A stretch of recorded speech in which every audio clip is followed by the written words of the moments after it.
600 মন্ত্রী এমপির পাসপোর্ট চিহ্নিত, পালাতে দেবে না সরকার। জানাবো হাসিনা কখন কোথায় কি বেফাঁস কথা বলে ফেলেন সেই ভয়ে থাকতেন নেতারা।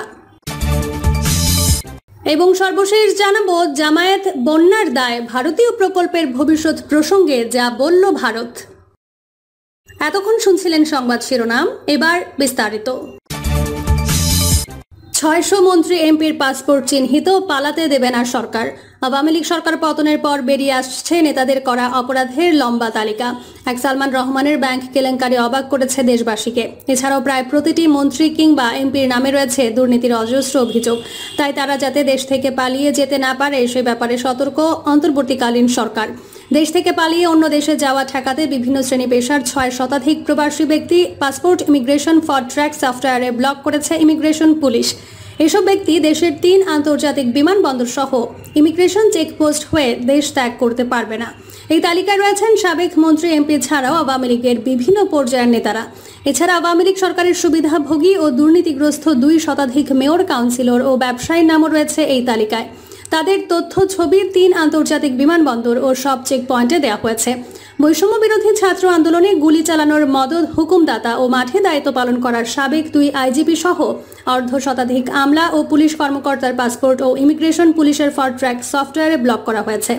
তারাও দেশের বাইরে যেতে পারবে না। যাদের পাসপোর্ট ব্লক করা হয়েছে তাদের বেশিরভাগই প্রত্যক্ষ ও পরোক্ষভাবে শেখ হাসিনা সরকারের সুবিধাভোগী ছিলেন। কেউ কেউ ছাত্র জনতার আন্দোলনের বিরুদ্ধেও অবস্থান নিয়েছিলেন স্পষ্টভাবে।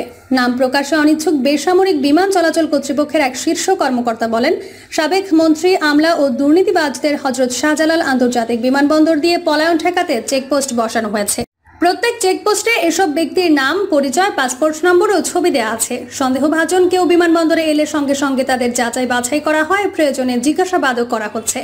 সাবেক মন্ত্রী আসাদুজ্জামান খান কামাল, হাসান মাহমুদ জাহাঙ্গীর, কবিত নানক, মুহিবুল হাসান চৌধুরী, নওফেল সহ 3.5 শতাধিক আওয়ামী লীগের প্রভাবশালী নেতা কোনো ইমিগ্রেশন চেক পয়েন্ট দিয়ে আর বিদেশে যেতে পারবেন না। তাদের অধিকাংশই আওয়ামী লীগের সরকারের আমলে গুম, খুন ও দুর্নীতি সহ বিভিন্ন ধরনের অপরাধমূলক কর্মকাণ্ডে জড়িত ছিলেন। নিরস্ত্র শিক্ষার্থীদের ওপর নির্বিচারে গুলি চালানোর জন্য নিজ নিজ বাহিনীর সদস্যদের ওপর নির্দেশনা প্রদান করেন পুলিশের সাবেক IGP Abdullah Al Mamun, rapid action ব্যাটালিয়নের সাবেক মহাপরিচালক মোহাম্মদ হারুনুর রশিদ এবং ডিএমপির সাবেক কমিশনার হাবিবুর রহমান। হাসিনা কখন কোথায় কি বেফাঁস কথা বলে ফেলেন সেই ভয়ে থাকতেন নেতারা। আওয়ামী লীগ সরকারের একমাত্র লক্ষ্য ছিল দেশের সম্পদ লুটপাট ও চুরিচামারি। দেশের সমস্ত রাজনৈতিক প্রক্রিয়া ধ্বংস করে সমস্ত গণতান্ত্রিক প্রতিষ্ঠান ধসিয়ে দিয়ে একের পর এক ভোটারবিহীন নির্বাচনের মাধ্যমে রাষ্ট্র ক্ষমতা দখলে রেখেছেন হাসিনা। পুরো দেশ যে তার বিরুদ্ধে চলে যাচ্ছে সেটি বোঝার মতো সাধারণ বুদ্ধিটুকুও তার ছিল না। দলের নেতা বা শুভাকাঙ্ক্ষীদের কথা শুনবেন তেমন বিবেচনা বোধও তার ছিল না। বাংলাদেশেরই একটি আদালত একসময় তাকে হট হেডেড বলে অভিহিত করেছিলেন। অহংকার এবং পারিবারিক আত্মদাম্ভিকতায় তিনি ছিলেন অন্ধ। দলান্ধ মোসাহেব ও সুবিধাভোগী শ্রেণীর নিঃশর্ত আনুগত্য ও তৈলমর্দন এবং সর্বোপরি প্রতিবেশীর দেশের অনৈতিক অকুণ্ঠ সমর্থন তাকে ক্রমাগত জনবিচ্ছিন্ন এক দ্বীপের বাসিন্দায় পরিণত করে। শেখ হাসিনা ছোট থেকেই অত্যন্ত বাচাল ও ঠোঁটকাটা। আওয়ামী লীগ সভানেত্রীর দায়িত্ব দেওয়ার পর তার বেসামাল মুখ দলে আতঙ্কের কারণ হয়েছিল। হাসিনা কখন কোথায় কি বেফাঁস কথা বলে ফেলেন সেই ভয়ে থাকতেন নেতারা। ক্ষমতায় আসার পর হাসিনার মুখের লাগাম ছুঁড়ে ফেলেন। যখন যা মনে এসেছে কিছু না ভেবেই বলে ফেলেছেন। তার অমিয় বচন বিশ্লেষণ আমাদের লক্ষ্য নয়, পাঠককে শুধু মনে করিয়ে দিই যে সেই বেলাগাম মুখী তাকে চূড়ান্তভাবে পদ্মায় চোবালো। দেশের সম্মানিত ও বিশিষ্ট ব্যক্তিদের কাউকে পদ্মায় ছুঁড়ে ফেলা, কাউকে চুবিয়ে তোলার সেসব দুঃখজনক বাকওয়াজ তাকে আম জনতার কাছে এবং পুরো বিশ্বে কতটা হীন এবং নিচু মনা প্রমাণ করেছে টের পাননি। গত 14 জুলাই ছাত্রদের কোটা আন্দোলন তখনও একদম শান্তিপূর্ণ। ঠিক সেই সময়ে শেখ হাসিনা বলেন, মুক্তিযোদ্ধাদের নাতিপুতি কোটা পাবে না, তাহলে কি রাজাকারের নাতিপুতিরা কোটা পাবে? এই একটি বেফাঁস মন্তব্য কিভাবে গোটা আন্দোলনকে তীব্রতম গতি দিল সেটি ভবিষ্যতে ইতিহাসের মুখরোচক উপাদান হয়ে থাকবে। যাই হোক, শেখ হাসিনা পালিয়েছেন, এটি বাস্তব সত্য। দলের লাখো নেতাকর্মীকে হতভম্ব করে দিয়ে তিনি পালালেন শুধু নিজের ছেলে আর বোনকে নিয়ে। আওয়ামী লীগের নেতাকর্মীরা কিন্তু বিশ্বাস করেছিলেন বঙ্গবন্ধুর মেয়ে পালায় না। শেখ পরিবার এমনই। 1971 সালে পাক বাহিনীর ক্র্যাকডাউনের পর সবাই যখন যুদ্ধের জন্য প্রস্তুত, তখন শেখ মুজিব স্বাধীনতার ঘোষণা দিলেন না। তিনি ব্যাগ গুছিয়ে রেডি হয়ে বসে থাকলেন কখন পাকিস্তানের সেনারা তাকে নিরাপদ আশ্রয় নিয়ে যাবে। দেশবাসীকে সম্পূর্ণ নিরস্ত্র অসহায় অবস্থায় ফেলে রেখে বিশ্বের কোনো বিপ্লবী নেতা এভাবে শত্রুপক্ষের কাছে নিজেকে সমর্পণ করেন দ্বিতীয় উদাহরণ নেই। সেই ইতিহাস বিশ্বাস করেনি বলেই স্বার্থপর হাসিনার পালিয়ে যাওয়া আওয়ামী নেতাকর্মীদের কাছে পৃথিবীর সেরা বিস্ময় হয়ে দেখা দিয়েছে। কিন্তু আমাদের আফসোস যে আমরা নৃশংসতম খুনির পলায়ন রুখতে পারিনি। আশা ছিল এই দেশেই তার বিচার হবে। আশা করব পরবর্তী সরকার হাসিনাকে ফিরিয়ে এনে বিচার করবে। ধারণা ছিল আর কোথাও না হোক ভারতেই হবে শেখ হাসিনার শেষ আশ্রয়। শোনা যাচ্ছে পেয়ারের ভারত তাকে নিয়ে মহাবিব্রত, আশ্রয়ও দিতে চাইছে না। হাসিনা প্রকাশ্যে বলেছিলেন ভারতকে যা দিয়েছি জীবনে ভুলবে না, কিন্তু ভুলে গেল তো। একজন দেশ বিরোধীর পরিণতি কি হয় সেই উদাহরণ আমরা বহুবার বহুভাবে উল্লেখ করেছি, যাতে হাসিনা শিক্ষা নেন। কিন্তু শিক্ষা নেয়ারও যোগ্যতা লাগে। ভারত সিকিমের লেন্দুব দর্জিকে আশ্রয় দিয়েছিল। প্রধানমন্ত্রীর মর্যাদা তো দূরের কথা, একজন সাধারণ মানুষের সম্মানও তাকে দেয়া হয়নি। হাসিনার সেই পরিণতি হবে নিশ্চিত। বাংলাদেশ থেকে যা কিছু পাওয়ার ভারত তার চেয়েও বেশি হাতিয়ে নিয়েছে হাসিনাকে ক্ষমতায় রাখার বিনিময়ে। কিন্তু ঠিক সময়ে হাসিনাকে ছুঁড়ে ফেলে দিল ব্যবহৃত টিস্যু পেপারের মতো। দেশ ও জাতির শত্রুদের পরিণতি এমনই হয়। দর্জি, হাসিনা, মীর জাফর দেশের শত্রু।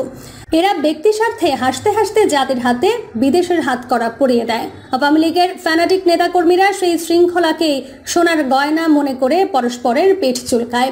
ভারত আছে, আমরা আছি। ওবায়দুল কাদেরের এমন এক দেশদ্রোহী বক্তব্য এদেশের মিডিয়া ফলাও করে প্রচার করে। একবারও প্রশ্ন তোলে না একটি স্বাধীন দেশের ক্ষমতাসীন দলের দ্বিতীয় সর্বোচ্চ ব্যক্তি, যিনি মন্ত্রীও, কিভাবে এমন কথা বলতে পারেন। প্রধানমন্ত্রীর উপদেষ্টা বলেন ভারতের কাছে ট্রানজিটের মাসুল চাইতে লজ্জা লাগে। দলের নির্বাচনী প্রার্থীরা প্রকাশ্য জনসভায় গলা ফাটিয়ে প্রচার করেন আমরা ভারতের প্রার্থী। পররাষ্ট্রমন্ত্রী দিল্লিতে গিয়ে হাসিনাকে ক্ষমতায় রাখার অনুরোধ জানান। হাসিনা নিজে বাংলাদেশের বুকের ওপর দিয়ে ভারতের রেল চলাচলের চুক্তি করে আসেন। সীমান্ত মুছে দেওয়ার যাবতীয় আয়োজন সম্পন্ন করেন। একটি স্বাধীন দেশে কি অবিশ্বাস্য সব ঘটনা, অথচ সবই ঘটেছে। অবশেষে হাসিনা গেছে, বাংলাদেশের বিষ ফোড়া পেকে বিষাক্ত পুঁজ বেরিয়ে গেছে। এখন বৈষম্যমুক্ত গণতান্ত্রিক দেশ গড়ার সময়। দরকার কাল বিলম্ব না করে একটি অন্তর্বর্তী সরকারের কাছে দায়িত্ব দেয়া। গ্রামীণ ব্যাংকের ডক্টর ইউনূস অন্তর্বর্তী সরকারের দায়িত্ব নিচ্ছেন, তার উপর আমাদের পূর্ণ আস্থা আছে। আমরা তাকে অকুণ্ঠ সমর্থন জানাই। জামায়াত বন্যার দায়ে ভারতীয় প্রকল্পের ভবিষ্যৎ প্রসঙ্গে যা বলল ভারত। ভারতের সঙ্গে বন্ধুত্বের সম্পর্ক চায় বলে যে ঘোষণা দিয়েছেন জামায়াত ইসলামীর আমির শফিকুর রহমান, তা দিল্লি নজরে এসেছে এবং দেশটির পররাষ্ট্র মন্ত্রণালয় আশা করছে যে ভবিষ্যতে এ নিয়ে আরও আলাপ আলোচনা হতে পারবে। ভারতের পররাষ্ট্র মন্ত্রকের মুখপাত্র রণধীর জয়সওয়াল শুক্রবার দিল্লিতে মন্ত্রণালয়ের সাপ্তাহিক ব্রিফিংয়ে সাংবাদিকদের প্রশ্নের এই মন্তব্য করেন।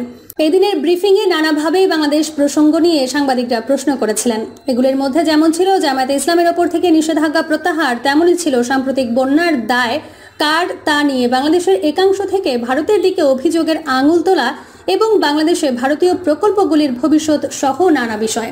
আবার যুক্তরাষ্ট্রের প্রেসিডেন্ট জো বাইডেন এবং ভারতের প্রধানমন্ত্রী নরেন্দ্র মোদীর মধ্যে ফোন আলাপের পরে দুই দেশ পৃথকভাবে যে বিবৃতি দিয়েছিল, সেই দুটিতে বাংলাদেশকে নিয়ে দুই ধরনের বক্তব্য আসার প্রসঙ্গ উঠেছিল পররাষ্ট্র মন্ত্রণালয়ের সংবাদ ব্রিফিংয়ে।